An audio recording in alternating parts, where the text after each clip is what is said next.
This video is on the work-energy theorem. The simplest equation for the work-energy theorem is right there. The net work done is equal to the change in kinetic energy, which is more of an idea than an equation. So what we're going to do here is we're going to derive a more useful form of the theorem that can be used effectively when we're doing problems. So here we have a mass that is experiencing a constant net force, and it's causing a displacement delta x. The net work done by the force, well, work is force times displacement. So the net work done is the net force multiplied by the displacement. The Newton's second law equation that applies here, well, Newton's second law, you remember, is F net is equal to mass times acceleration.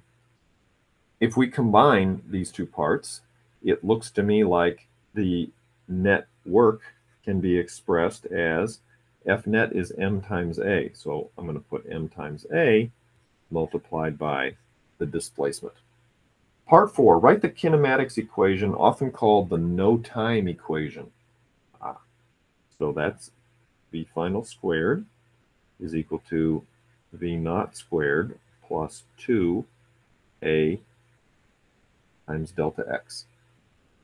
Now, if we combine these two answers, how can we do that? It looks like a times delta x is right there, and a times delta x is right there. How about we solve part 3 for a delta x? Let's try that. A delta x is equal to the net work divided by the mass.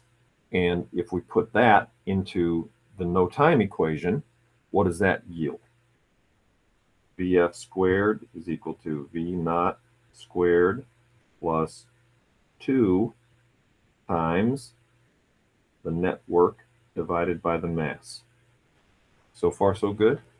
How about if we solve this for the net work? Can we do that?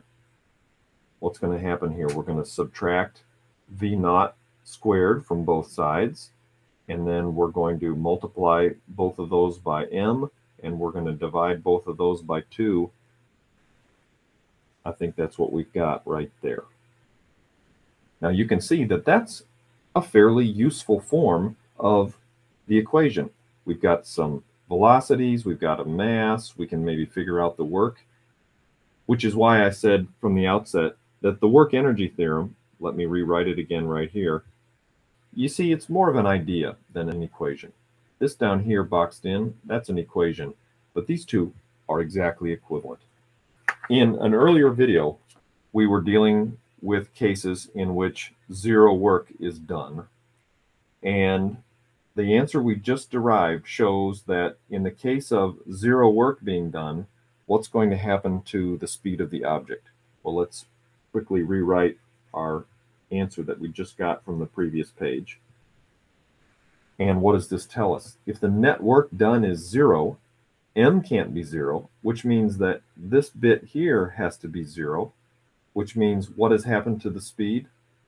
The speed will stay the same.